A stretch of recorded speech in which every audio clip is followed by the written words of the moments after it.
Salut Champipote, bonjour et bienvenue sur la chaîne. Aujourd'hui, vite fait, je rentre à la maison et j'ai vu un endroit intéressant. Donc je me suis arrêté vite fait pour vous faire une petite vidéo. Et on va regarder ensemble pourquoi cet endroit pourrait être un spot très intéressant pour trouver ses premières morilles. Beaucoup d'entre vous ont déjà leur spot, mais j'en connais pas mal justement qui cherchent à trouver leur première morille. Donc ensemble dans cette vidéo on va regarder tous les indices, on va en discuter. Si vous voulez, n'hésitez pas à mettre un commentaire en dessous, je serai plus que ravi d'y répondre. Et je vais vous montrer des frênes, je vais vous montrer les plantes qu'on trouve sur les spots à morilles. Et n'hésitez pas justement à mettre un pouce bleu juste en dessous, un champignon bleu, merci, à mettre un commentaire, à vous abonner à la chaîne. Je vous dis à très bientôt pour de nouvelles vidéos champignonnesques, morillesques. Allez, ciao ciao et bon visionnage.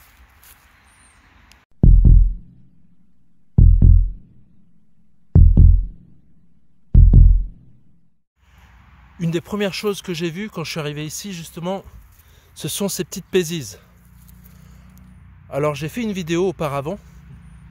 N'hésitez pas à y jeter un coup d'œil, identifier un champignon, la pésise écarlate. Donc elle est là, elle est présente. Et ça c'est un très très bon indicateur de spot à morille. De la même famille, donc des ascomycètes. Ce champignon est non comestible, comme je l'avais mentionné dans la vidéo d'avant. Je sais que dans certains pays, il me semble l'Autriche, ils les consomment dans du kirsch. Mais non, il est très bien là où il est, on va le laisser. Un très beau champignon, un petit marqueur, un petit indicateur. On va continuer, on va donc parcourir ce spot de fond en comble. Et ça va être assez intéressant.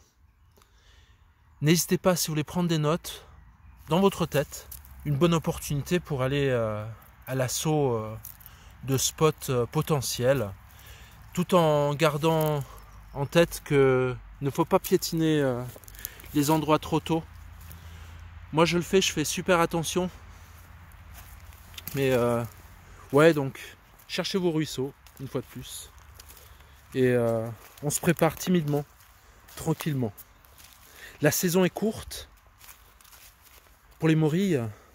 Si vous pouvez prendre de l'avance en choisissant vos endroits, mettez-vous une liste d'endroits propices et allez-y au moment venu. Voilà.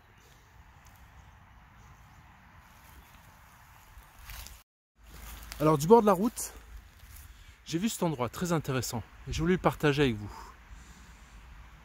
Regardez, tout là, majoritairement des frênes. Des frênes. Là on est sur un ancien terrain alluvionneur et vous pouvez voir au sol, ce qui est super intéressant, beaucoup de lierre terrestre. Du lierre terrestre, on a aussi des plantes de Ficaire, donc du lierre entremêlé. Pourquoi cet endroit est assez intéressant? On y trouve aussi une autre plante qui partage le même habitat que les endroits à morilles. Donc là on est sur du Primevère officinal. Voilà, donc une plante du printemps. Une fois de plus, un très bon indice. Il y en a un peu partout. Donc là je suis assez content. On va dire que c'est certainement un nouveau spot. Il y a un peu d'activité de la part des animaux. C'est un plus. Si vous pouvez voir quelques taupes, ça serait cool. Mais là où c'est pas mal, je vous y emmène et je vais essayer de ne pas tomber dans la rivière. Un petit ruisseau. Là-bas, il y a un frêne absolument magnifique. Je vais essayer de faire un zoom. Voilà, on va aller le voir de plus près. Je vais descendre dans le ruisseau. Donc là, on est sur un spot potentiel de morille blonde. On a aussi cette plante partagent le même habitat. L'arôme. Tous les indices y sont.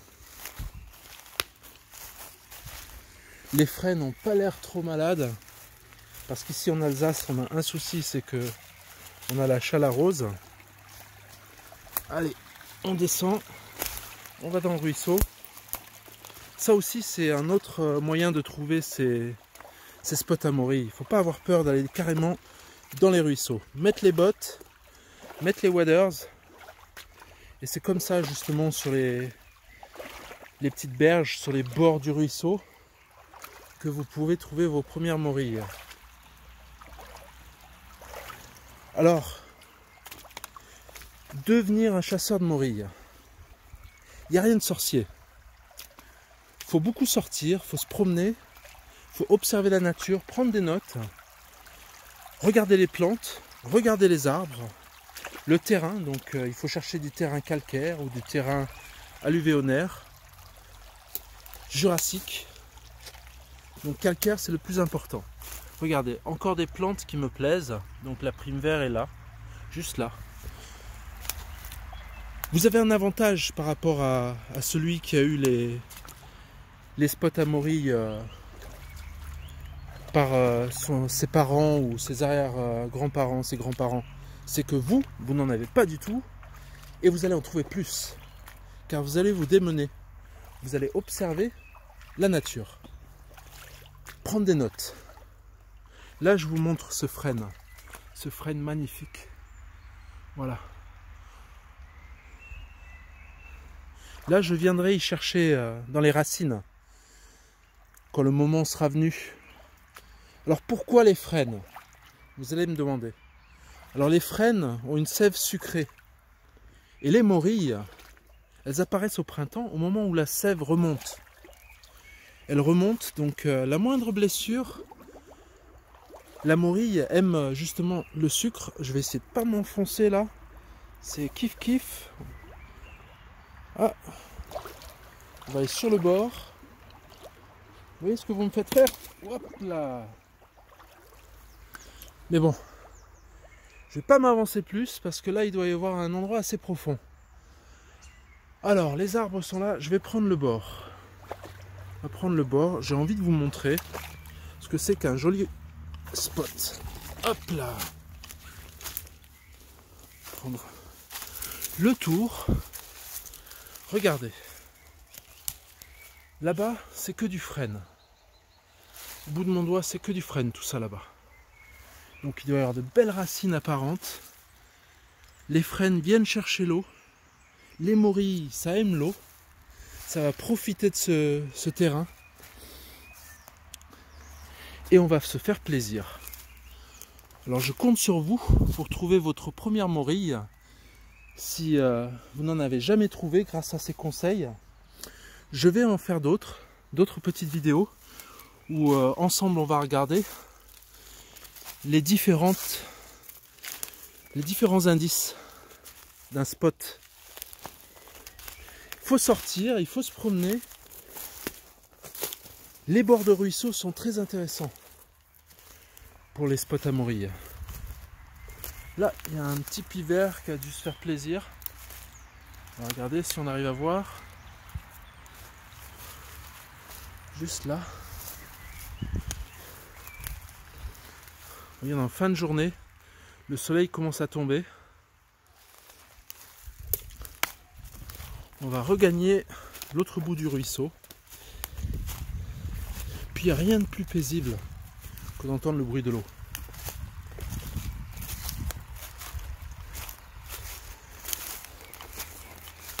Majoritairement des frênes ici. On va revenir dans un mois. Là, ça sera intéressant. Dans cette vidéo, donc, il n'y a pas de morille. Malheureusement. Mais ça vaut le coup. On va regarder. Est-ce que c'est pas trop profond? Là, ça va. Alors là, vous voyez, il y a les frênes. Ils sont juste là. Les racines, elles passent dessous.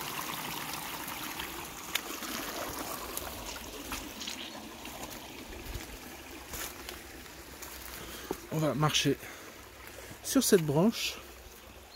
Hop là. Et on va regarder justement l'écorce du frêne. Alors si vous avez un doute, regardez toujours en l'air et regardez, normalement il devrait encore rester des samars. Des samars qui ne sont pas tombés cet hiver.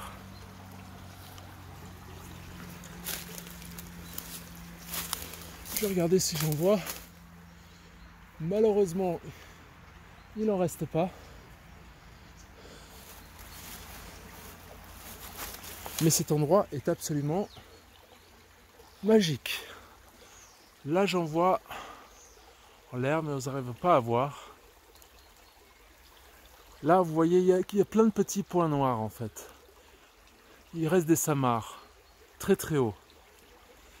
Donc, il faut regarder au sol, mais il faut aussi regarder en l'air.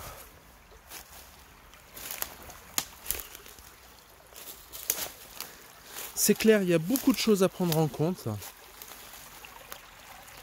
Les morilles, elles aiment bien venir se cacher là-dedans. Beaucoup de choses à prendre en compte quand on cherche les morilles.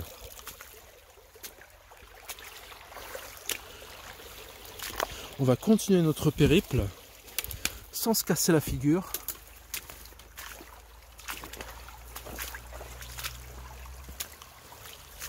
Ça me plaît. Regardez ces magnifiques frênes. Ah ouais. Là, ils sont superbes. Alors vous avez un mélange d'autres essences. Là, je vais pas m'aventurer là-dedans. On va prendre sur le côté.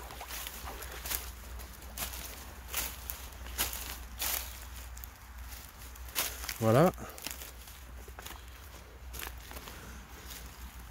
Alors il y a d'autres plantes à chercher. Les violettes, on les trouve sur les mêmes spots. Alors, vous voyez encore les frênes.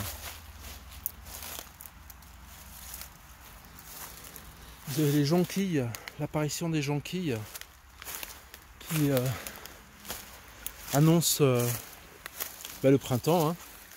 Le printemps et les morilles. Ce joli frêne là. Il doit avoir plus de 30 ans celui-là. Ça c'est comme sa peau. Chaque arbre a une peau différente. Si vous apprenez justement les épidermes des arbres, c'est là où ça devient très intéressant. Ah là là là. Là on est bien. On va remonter. On va regarder si on voit d'autres indices. Là ça me plaît aussi dans l'eau. Je vais y aller. On va regarder. Vous voyez au fond, c'est assez calcaire. On voit des petites pierres. C'est assez calcaire. Donc ça c'est bon ça.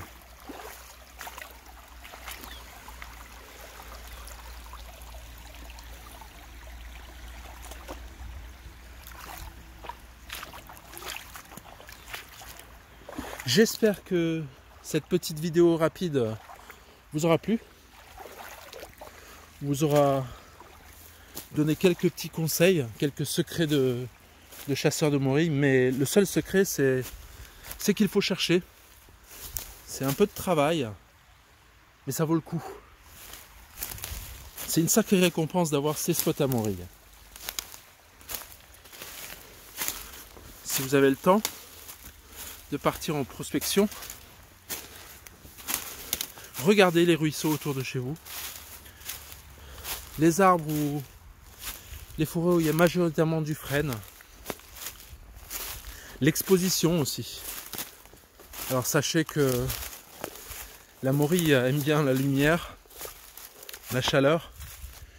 Donc c'est pas plein nord que vous allez commencer à trouver vos morilles. Là il y a une autre plante je crois. J'ai cru voir de l'ail des ours. Ça aussi. Ça aime bien pousser sur les spots à morilles. Voilà dont je vous parlais. L'arôme tacheté. Il est là. Juste là. C'est une des plantes qu'on trouve dans le même habitat.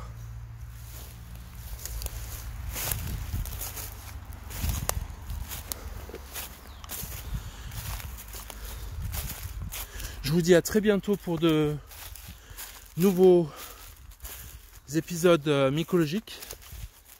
Une fois de plus, n'hésitez pas à vous abonner à la chaîne, la faire grandir, ça fait super plaisir.